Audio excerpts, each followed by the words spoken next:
एक बीमारी होती है कलर ब्लाइंडनेस। उसको कलर उतना अच्छा से नहीं दिखता है, कलर ब्लाइंडनेस। और सबसे खराबी जानते हैं कलर ब्लाइंडनेस में क्या है? ग्रीन कलर रेड दिखने लगता है। रेलवे में अगर आप जाएंगे और लोको पायलट में आपका इतना गहन जांच करेगा ना कलर ब्लाइंडनेस, इस पे तो छोड़ेगा नहीं। यानी अगर महिला को कलर ब्लाइंडनेस है तो उसकी संतान में पक्का चल जाएगा, और मेल को है तो बेटी में जाएगा, बेटा में नहीं जाएगा।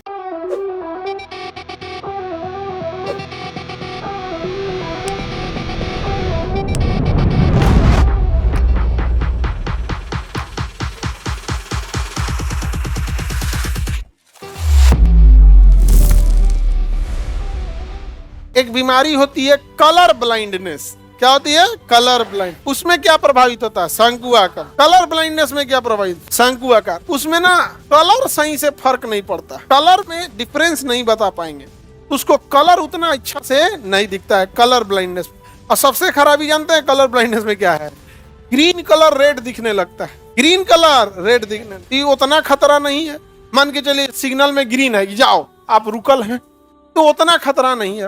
रेड उसको ग्रीन दिखने लगता है। कहीं जो सिग्नल रेड है उसको दिख गया ग्रीन, चलो आज पटना स्टेशन पे नहीं रुकना है, चलाओ गाड़ी चलाओ, आज पटना स्टेशन, पटना जंक्शन नहीं रुकेंगे, कब मुगल सराय राउंड दिया सबको। इसलिए रेलवे में अगर आप जाएंगे और लोको पायलट आपका इतना गहन जांच करेगा ना कलर ब्लाइंडनेस, इस पे तो छोड़ेगा नहीं। जो ड्राइविंग वाली चीज है उसमें कलर ब्लाइंडनेस नहीं छोड़ेगा। एक डाल्टोनिज्म नाम की बीमारी होती है जो जॉन डाल्टन को पहली बार था, उसमें रेड कलर नहीं दिखता है। रेड कलर को दिखबे नहीं करेगा। तो डाल्टोनिज्म में क्या नहीं दिखेगा? रेड। वो भी वही बात है। कलर ब्लाइंडनेस में उल्टा दिखने लगता है, ग्रीन ये रेड आपस में कंफ्यूज। अब बाकी कलर भी सही से दिखेगा नहीं। कौन सी बीमारी में? Colour blindness. समझ में आ गया? रतौंधी में शंकुआकार या बेलनाकार कलर नहीं डिसाइड करता है, शंकुआकार कलर डिसाइड करता है। इसकी जांच होती है इसिहरा चार्ट पेपर। इसिहरा चार्ट पेपर से जांच होते हैं। इसिहरा चार्ट पेपर से क्या होगा? जांच होगा।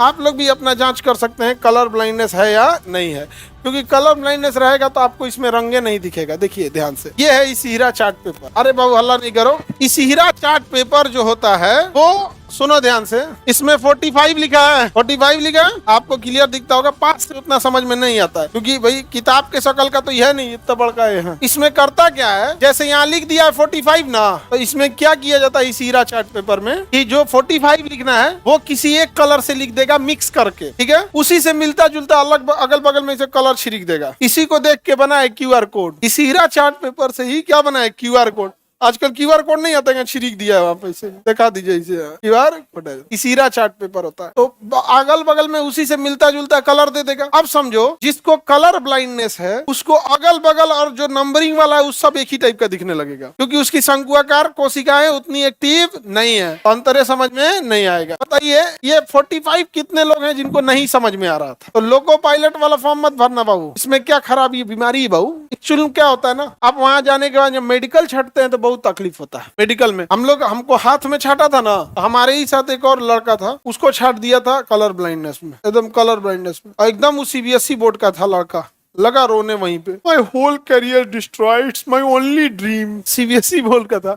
अच्छा, इंटर पास करके हम लोग पहुंचे थे लोग। उस समय दाढ़ी मोछ भी सही से नहीं होता है। इंटरमीडिएट में आप लोग भी जब थे तो कैसे थे सोचिए। और जब वहां जाने के बाद जब आप आदमी छटता है ना, बहुत तकलीफ होता है, बहुत ज्यादा। बेचारा रो रहा था, चश्मा, एकदम गोरा लड़का था, एकदम लग रहा था अंग्रेज है, और रो रहा था तो एकदम सुंदर लग रहा था। हम लोग छोड़ देगा हम लोग, क्योंकि वो दूसरे दिन छट गए। मतलब मेडिकल आपका 4-5 दिन लगा देता है मेडिकल होने में, अमूमन 3 दिन में मेडिकल हो जाता है। तो अखिया पहले ही जांच हो जाता है, जो नॉर्मल चीज है ना फटाफट जांच हो जाता है। तो पहले दिन छट गया, हम लोग फुल कॉन्फिडेंस में थे, अरे हम लोग थोड़े छटेंगे बाद में गए तो हड्डी उड्डी टेढ़ टाढ़ में छाट दिया। फ्लैट फुट में बहुत लोग को छाट देता है। फ्लैट फुट मतलब पैर एकदम बराबर होता है। तो जो लेडीज सैंडल होता है वही सब नहीं छटती है सब। वैसे वाला सैंडल हुआ नहीं, लड़की पहनती है सब, हील वाला, हाँ हील सैंडिंग ऐसा तो होती हील वाला से जिसकी लड़की सब कानी उंगली कचारी सब कट के धंस जाएगा जमीन में यहाँ पे कौन सा अक्षर है? ऐसे कितने बच्चे हैं जिनको ये नहीं दिखा? इसको बताना लो बाबू, इसको 74 है, 74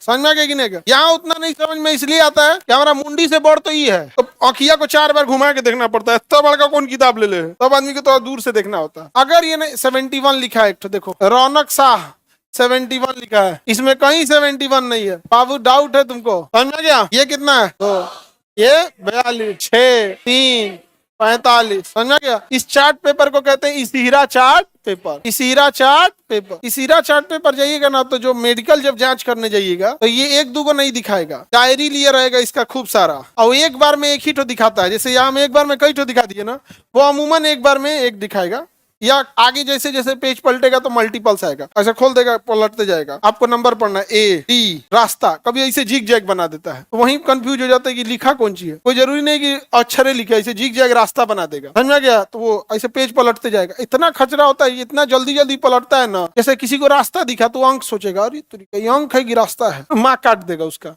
टाइम नहीं देगा आपको। क्यों टाइम नहीं देगा? उसका रीजन समझिए। इसमें लॉजिक या कोई कैलकुलेशन तो है नहीं, देख के बोलना है।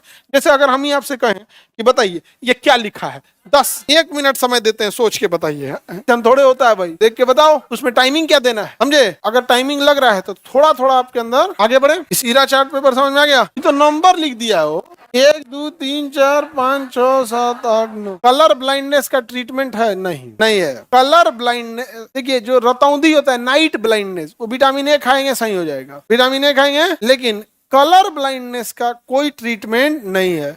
और उससे भी खराबी बात, ये कलर ब्लाइंडनेस एक्स क्रोमोजोम को इफेक्ट कर देता है। किसे इफेक्ट करता है? एक्स क्रोमोजोम को इफेक्ट कर देता है। समझ में गया? अब एक बात बताइए, अगर किसी पुरुष को है, अगर किसी मेल को है, तो मेल में एक्स भी होता है, वाई भी होता है। अगर किसी मेल को कलर ब्लाइंडनेस है तो उससे का मतलब उसका एक्स क्रोमोजोम इफेक्टेड है। कलर ब्लाइंडनेस किस पे जाता है? X chromosome. तो अगर इस मेल से कोई बेटी पैदा होगी तो फीमेल के साथ देखिए क्या है, फीमेल अगर है, फीमेल हेल्दी है, उसके पास कोई प्रॉब्लम नहीं है, तो उसके पास एक्स क्रोमोजोम और एक्स क्रोमोजोम, तो उसके पास किसी में नहीं है। तो अगर इस मेल और फीमेल से कोई लड़की पैदा हुई तो एक्स, लड़की पैदा होने का मतलब मेल से वाई नहीं गया था, क्या गया था? एक्स, और एक्स डिफेक्टेड है, एक्स डिफेक्टेड है, तो लड़की को कलर ब्लाइंडनेस हो जाएगा। समझ में गया? लेकिन अगर इसी मेल और फीमेल से अगर कोई लड़का पैदा होता है तो वाई वाला तो इफेक्टेड नहीं है और फीमेल तो भाई नहीं है। समझ में गया? अब उल्टा सोचो, उल्टा मेल स्वस्थ है और किसी महिला को कलर ब्लाइंडनेस, जो हो गया ही हो गया, हो गया ही हो गया, चाहे लड़का लड़की हो, चाहे लड़का, एम से ए को तो ले जाइएगा ना जी, पक्का हो जाएगा कलर ब्लाइंडनेस। यानी अगर महिला को कलर ब्लाइंडनेस है तो उसकी संतान में पक्का चल जाएगा, और मेल को है तो बेटी में जाएगा, बेटा में नहीं जाएगा। समझ में गया? लेकिन अगर माँ को ही है, दोनों को जाएगा। समझ में गया कि नहीं आ गया? तो कई बार बीमारियां खानदानी हो जाती हैं, और कई बार पैदा होने के बाद अपने से आ गया। क्या हो गया? अपने से आ गया। कोई केमिकल डिसबैलेंस हुआ, न्यूट्रिशन डिसबैलेंस हुआ, उस वजह से अपने से आ गया। अगर फीमेल में हुआ तो 100% बेबी में ट्रांसफर होगा, और अगर मेल में हुआ 50% चांसेज है, 50% चांसेज, क्योंकि उसके पास एक ही टाइप का है ये। इसी वजह से अगर महिला में कोई बीमारी हुआ, कंफर्म अगला का ट्रांसफर कर देगी, लेकिन मेल में अगर हुआ 50-50 चांसेज है, एक्स वाले से ट्रांसफर होगा, वाई वाले से नहीं होगा। कलर ब्लाइंडनेस वाई क्रोमोसोम को इफेक्ट नहीं डालता, केवल किसको डालता है? एक्स। चूंकि महिला में अगर ये वाला प्रभावित हो गया तो ये पक्का होगा, क्योंकि दोनों तो एक ही चीज है। अगर कोई बीमारी इसको प्रभावित की तो इसको ही प्रभावित करेगी। कोरोना मानव को प्रभावित किया तो सारे मानव को प्रभावित किया, पेड़ पौधों को नहीं किया। तो हर चीज का अपना अपना अलग अलग होता है। किसी को कोई दिक्कत नहीं। कल आंख समझ में आ गया? किसी को आंख टॉपिक में दिक्कत है तो बताओ, और आंख में दिक्कत है तो डॉक्टर के पास जाओ।